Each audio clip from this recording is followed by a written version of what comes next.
நான் ஆமாம் நல்லா பண்ணியிருக்க பகுத்து எல்லாமே நல்லா பண்ணியிருக்கீங்க. நான் சொன்னேன் தமிழ் சினிமாவுடைய ஜாம்பவானே நீங்கள் தான். ஒரு கதையை செலக்ட் பண்ணால் சாமானியமாக செலக்ட் பண்ணி அதை வந்து ஓகே சொல்ல மாட்டேங்க. அப்படியே ஓகே சொன்னாலும் ஒரு ஆளை கூப்பிட்டு பாராட்டுறது ரொம்ப ரேர் எனக்கு தெரிய. ஆமையா உனக்கு தெரியுமில்ல என்னை பற்றி, நான் உன்னை கூப்பிட்டு பாராட்டுறேன்னா எனக்கு அவ்வளோ உன்னை பாராட்டுன்னு 2 நாளாக உன் நம்பரை கேட்டு நான் பேசி தேடி ஒரு கேட்டுக்கிட்டேன். அதனால ஒன்றே பிடிக்க முடியல, நீ கொஞ்சம் பிஸியாக இருந்த ஒரு அப்படின்னாரு. அப்போ நான் அந்த பிரபுதேவா படத்தில் டிஸ்கஷனில் நானும் போய் கொஞ்சம் கலந்து போய்கிட்டு இருக்கேன். பவர் நானும் பண்ணுறோம் ஒரு படம். ஆமாம் ஆமாண்ணே ஆமாம் ரொம்ப நல்லா இருக்கு அப்படியில. அது பெருவாயால் சொல்கிறது வந்து பெரிய தேசிய அவார்டு கிடைச்ச மாதிரி எனக்கு. அந்த படத்தை அவர் பாராட்டினது தான் எனக்கு வந்து பெரிய வெற்றி இந்த படத்தை. சரி, இந்த படத்தில் இருந்து மக்கள் வீட்டுக்கு போகும்பொழுது என்ன மாதிரி ஒரு எக்ஸ்பீரியன்ஸ் இருக்கும்னு நினைக்கிறீங்க? அப்போதான் முழுமையாக ஏற்றுக்குறாங்க அந்த படத்தை. படத்தை ரொம்ப ரசிப்பாங்க. இது இந்த அதெல்லாம் சொல்லலை. இந்த படம் வந்து முக்கியமாக அன்றைக்கி வந்து ஜனங்கள் மத்தியில் அது வந்து ரொம்ப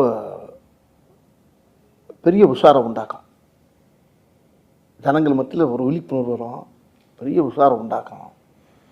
பெரிய ஒரு மாதிரியான ஒரு படம் அது. காத்திருப்போம். அண்ட் உங்களுக்கு மாரீசன் படம் எந்த அளவுக்கு ஸ்பெஷல்? மாரீசன்ற டைட்டில் எனக்கு ரொம்ப வித்தியாசமாக இருந்துச்சு. டைட்டில் என்ன வச்சுருங்கப்ப அப்போ டைரக்டர் இவரும் சேர்ந்து சொன்னாங்க மாரீசன். மாரீசன்கிறது மீனிங் என்னன்னு கேட்டேன் நான். அதுக்கு மீனிங் சொன்னார். அதுவும் அந்த ராமாயணத்தில் வந்து அந்த சீதையை கடத்தும் போது மானா மாறி உள்ளே போகும்ல அந்த கேரக்டர், அது பேர் தான் மாரீசன்னார். இதெல்லாம் எனக்கு தெரியாது, நான் ராமாயணம்லாம் படிக்கலாமா. அவர் சொன்னார் அந்த அந்த அந்த டைட்டிலுக்கு இந்த கதைக்கு என்னங்க போனால் இந்த டைட்டிலை வச்சு கதை கேட்டேன் நான். அப்போ நீ கேட்ட கேள்வி என்ன அதானே கேட்டீங்க? இப்போ நீங்கள் கேட்டது இந்த அதான் அந்த டைட்டிலுக்கு ஏற்ற இந்த கதை வந்து ரொம்ப ஆப்டாக இருந்துச்சு. அந்த கதை அது ரொம்ப என்னை ரொம்ப பாதிச்சிருக்கு இந்த படம். எனக்கு ரொம்ப பிடிச்ச கதை. ரொம்ப என் வாழ்க்கையிலே இது பெரிய வரலாறு மாதிரி இருக்கும்னு நினச்சிங்களேன்.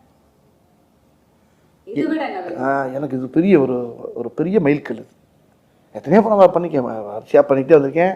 ஒவ்வொரு படத்தில் புலிகேஷ் பண்ணியிருக்கேன், அது ஒரு பெரிய படம். மாமன்னுக்கு அப்புறம் நீங்கள் ஜம்ப் பண்ணி வந்த மாரீசன். இப்போ என்ன கேட்டால் இப்போ ஒவ்வொரு படமும் இப்போ எனக்கு எல்லாமே கலந்து வருது. இப்போ ஒரு கேரக்டர் ரோல் வருது. நல்ல இப்போ சுந்தர்ஜி படம் பண்ணோம்ல ஏங்கர்ஸு, அது ஒரு நல்ல காமெடி படம். அது